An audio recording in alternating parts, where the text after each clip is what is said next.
Wait, remember Robotboy? At the tail end of 2005, as Cartoon Network was ushering in a new era of shows as some others were coming to an end, a small in size but large in scale show by the name of Robotboy would premiere during Cartoon Network's Sneak Peek Week. As we said goodbye to the Powerpuff Girls and the sadly short-lived Megas XLR, we said hello to a slew of new shows throughout that year, like Camp Lazlo, My Gym Partner's a Monkey, Crypto the Superdog, The Life and Times of Juniper Lee, which we will be covering soon, and oh yeah, Ben frickin' 10. But in an already packed year for new Cartoon Network content, we were treated with one last end-of-the-year potential hidden gem that would harken back to the feeling of Astro Boy, with new twists for a new age. As a fan of Astro Boy at the time, this show had my name written all over it in anticipation for it to premiere, while I myself had to wait for its official release for Cartoon Network's Saturday morning cartoon lineup in late December 2005/mid-January 2006 after the sneak peek earlier in 2005. The UK would see it first with the series premiere on November 1st, 2005. And to be fair, that's information I learned later in life. It wasn't like it was eating me up at night for weeks on end. I may be a YouTuber, but I'm not a liar. 99% of the time. Now a word from our sponsor. Thank you to Surfshark VPN for sponsoring today's video. Surfshark VPN is a virtual private network that helps you secure your digital life, in turn helping your real life by putting your worries at ease. Surfshark offers one of the best full coverage VPN packages out there with an unlimited number of devices that can all run under one subscription, all at the same time. Seriously, as many devices as you want. The Surfshark app itself is available on all platforms, PC, Mac, and of course the Linux users out there, you're covered as well, even smart TVs and video game consoles, all along with 24/7 live customer support and a full 30-day money-back guarantee to make sure you know it's completely risk-free by giving them a shot, as well as one of the best security measures with their strictly no-logs policy, which encrypts your data, meaning that they do not keep any of it, nor does anyone know what you're doing online. Want to watch something that isn't streaming in your country? And no worries, just connect to any of the servers Surfshark has around the world and boom, you can access streaming libraries of even more content that otherwise would not be available in your country. It's fast and it's easy to use, filled with features that go beyond just the basics with a regular VPN. If you want to protect yourself online while browsing, as well as help support the channel, you can get Surfshark VPN at surfshark.deal/JordanFringe and enter promo code JordanFringe for 83% off and an extra 3 months for free. So click the link down below in the description and get protected today.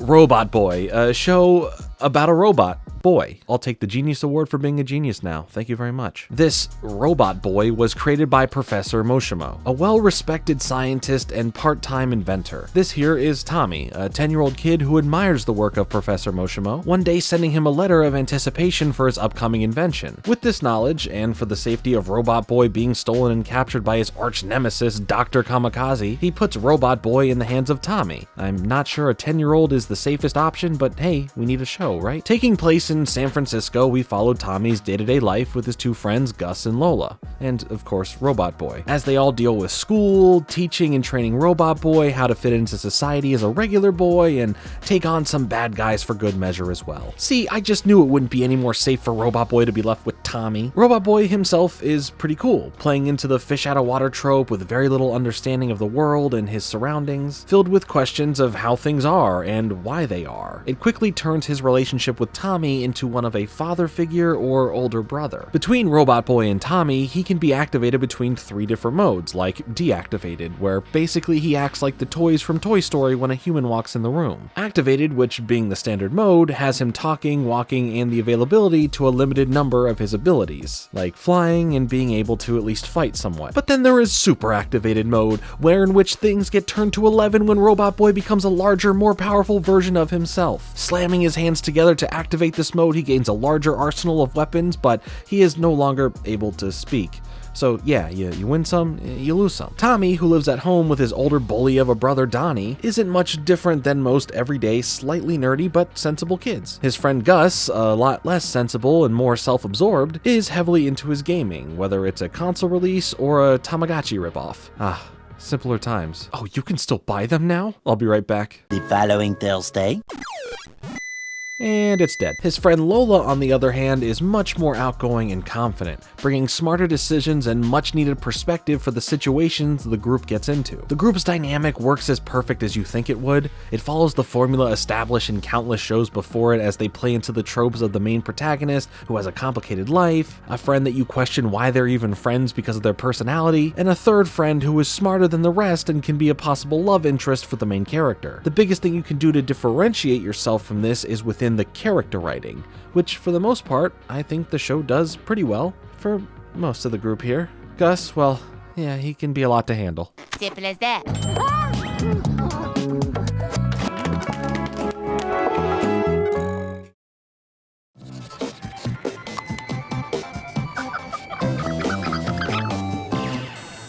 The show was split each episode into 2 segments like a majority of cartoons do, focusing between stories as small and as simple as Lola becoming jealous of Tommy spending more time with Robotboy than her, to stories of Robotboy getting his Argo capacitor knocked out of him, causing him to lose the ability to fight as a looming evil makes way. And that's what I like about this show. Even when the smaller moments happen to take the runtime of a segment, these characters in these scenarios are still interesting. But also when Robotboy has to wreck a bunch of bad guys and defeat Dr. Kamikaze, the main antagonist of the show, it's still really entertaining. Speaking of which, he's pretty fun to see as a common reoccurrence along with his henchman and Constantine, a sumo wrestling hitman pseudo sidekick. Dr. Kamikaze himself is a small, older man, mainly to show the ages-long feud between him and Professor Moshimo. The main goal on his list of evil doing is capturing Robotboy so that he can replicate the work of Professor Moshimo for his own army of robots. From there, the next thing on his list is world domination. Oh, same as me. So as you can see, it is pretty predictable with how these interactions between Tommy and Robotboy versus Kamikaze, as well as the rest of the show's rogues gallery, kind of can play out. There's also people like Kurt, who at Tommy's school bullies him. So he has a bully older brother at home,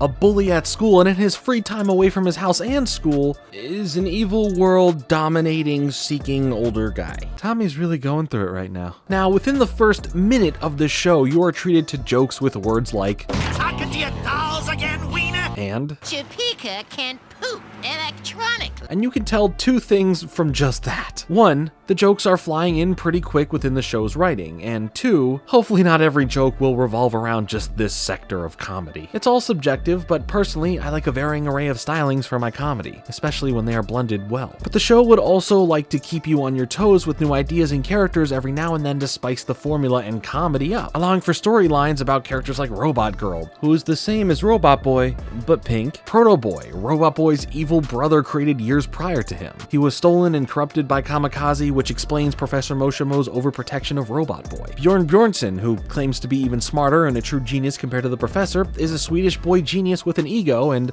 oh, he's like a kid around the same ages as the other kids as well. His goal isn't world domination, it's more worldwide recognition for having the greatest fighting robot in the world. Bjornbot. That can only happen though if he can defeat Robotboy. The great mixture of villains added to the fun threat of the week that the trio and Robotboy would have to deal with. Some encounters would feel a bit repetitive, but I never felt bored when revisiting them. It's something you can easily pick up and jump into without needing to know too much from previous segments or episodes. But as far as my main thoughts here, I had a lot of fun with the stories told, the characters were consistently fun, and you give me a show about a humanoid evil fighting robot, I'm on board, which there was a controversy about, funny enough. Aside from my comparison about Astro Boy when I started this video, Cartoon Network actually ran the 2003 version of Astro Boy a couple years before Robotboy would premiere. Other claims of it being too similar in concept and design to Nickelodeon's My Life as a Teenage Robot did not help as well. Even Whatever Happened to Robot Jones got tossed in for the comparisons. But that's just within the animation space directly near it. Video game characters like Mega Man were called into comparison as well. Other criticisms rubbed some the wrong way with the way in which Robotboy speaks, as well as Dr. Kamikaze's name in general, which is why in the show they kind of obscure it in different ways where it may sound like Kamikaze and not Kamikaze. But I've heard it skewed so many ways in the show that it really doesn't matter, giving the show not the best foot off the ground when it was launching. The show lasted for a total of 2 seasons with 52 episodes of adventures. Produced by Alphanim, a French production company for both France 3 and Cartoon Network Europe, as well as having support from Lux Animation and Kofanova, for the first season specifically. The show itself was created by Jan van Rysselberg, most notable at the time time for X Duck X, a French animated show, and would be directed by Charlie Bean, who had worked on a slew of Cartoon Network legacy properties. Jan came up with the idea for Robotboy from one of his children who wanted their own form of protection or bodyguard at school when they were being bullied. From there, the spark of combining action and comedy into one cartoon package intrigued Jan greatly, sparking up an idea for an entertaining show. Alpha Nim first picked up the series in 2002. Having already worked with Cartoon Network Europe for a co-production deal, they extended the possibilities of where the show could go beyond this: the United States. Originally, 26 episodes of a one-season deal were ordered and to be played on the US version of Cartoon Network, quickly becoming a 52-episode, two-season deal before the launch of the show would even take place. I'm hungry.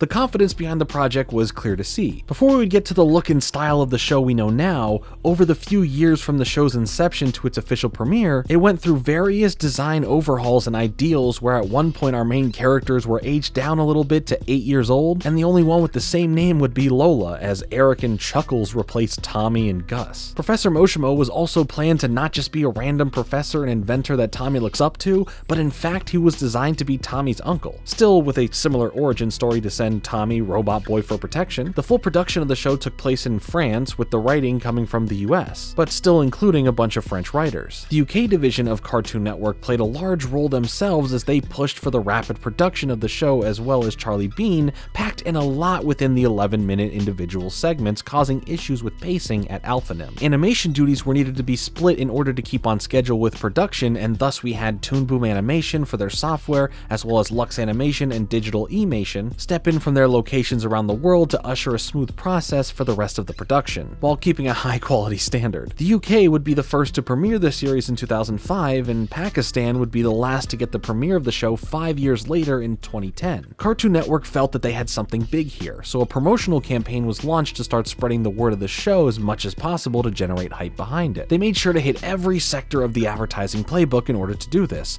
from digital website promotion to large display ads and of course print form media. For season 2 of the series, it did hit a few road bumps. Lux Animation and Kaffanova ended their collaboration. No formal reason was ever given, so the animation studio was changed. While the show still kept a similar look, there was a different animation style slightly that could be noticed a bit. The original show writers weren't returning, which led to new talent coming in, which was for sure a tonal change, even if they tried to keep it as similar as they could. This time now having the luxury of the restrictions of freedom for said writing being loosened by Cartoon Network and Alpha Nim to allow for some new lifeblood into the series. Now, if I may interject, as saying the show had 2 seasons may cause some confusion, here for me in the States, the show was split into 2 seasons and thus it is listed that way for my experience. Some other variations may label the show as Series 1 and Series 2, counting Season 1's mid-season gap and Season 2's mid-season gap as a break between seasons, making it a total of 4 seasons split between 2 series. So for the sake of this video and understanding that, I wanted to elaborate. Now, new directors came on board for Robotboy, Heath Kenny and Bob Camp, after Charlie Bean no longer had the interest to direct moving forward as he shifted to only working on storyboarding. Creative differences in the work process between the new directors caused some stir in the production, as Heath was ambitious and opted to work harder to get more done, as Bob was very stick to the status quo High School Musical style, resulting in Bob being let go from Alpha Nim before the production's end. Now, after the end of Season 2, Cartoon Network had felt that the property had ran its course, and it was no longer worth exploring forward for them, resulting in them pulling out of the production of the show. It wasn't just Robotboy though, this would happen to a lot of their co-productions in 2008, as they began to transition into a batch of new shows that they were extremely interested in.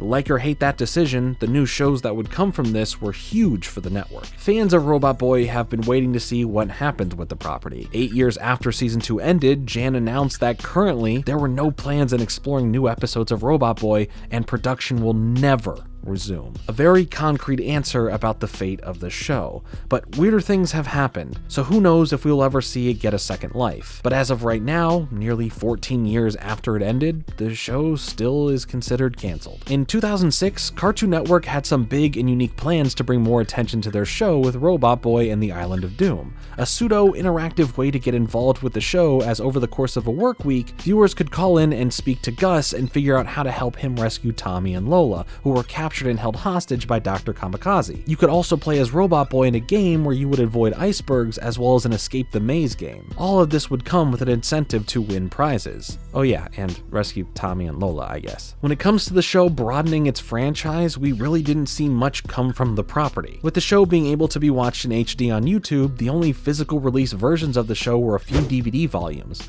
exclusively for France. There were also a few random things throughout different regions around the world. A supposed comic book may be out there, as well as an action figure that is pretty freaking cool. But a big thing that we would see in the mid to late 2000s era were website flash-based video games for various network properties. Robotboy had two main games: Depth Charger, where you would dodge and navigate obstacles while taking out sea mines, and Tommy Takeaway, where you dodge attacks, attack back, and ultimately rescue Tommy. This game having the same concept as the Island of Doom game. There was also this unfinished, long-lost Robotboy game, Robot Rescue. It's visibly unfinished from seeing undefined plastered in place of lives, health, and points. It was a mixture of both of the previous games somewhat, as it tried to look a bit more technically advanced. There were also a few other games like Professor Moshimo's Robot Testing Lab used for promotional use in 2008, with a task of giving out commands and testing robots for the professor, as well as 4 games created specifically for Sky Television's no longer existent Sky Games. A special edition promotional CD-ROM released in 2005 in the UK and 2006 in Spain that contained character information, some wallpapers, a handful of video clips from the show itself, and the Tommy Takeaway video game that would later make its way to Cartoon Network's website. So not a ton of stuff outside of the show, but some pretty interesting stuff nonetheless. While Robotboy may not have been a perfect show, well, which show ever is, it provided a few seasons of fun with great character relationship dynamics, mainly between Tommy and Robotboy. Harkening back to the vibes of Astro Boy truly helped bringing me in and immediately finding a sense of attachment. Cartoon Network, whether you like the majority of their shows or not, I do commend them for taking more risks compared to other networks and giving creators a chance to get their vision seen, as well as build hype around them with stuff like Sneak Peek Week and all the various ways they promoted this show. I'll see you soon, okay?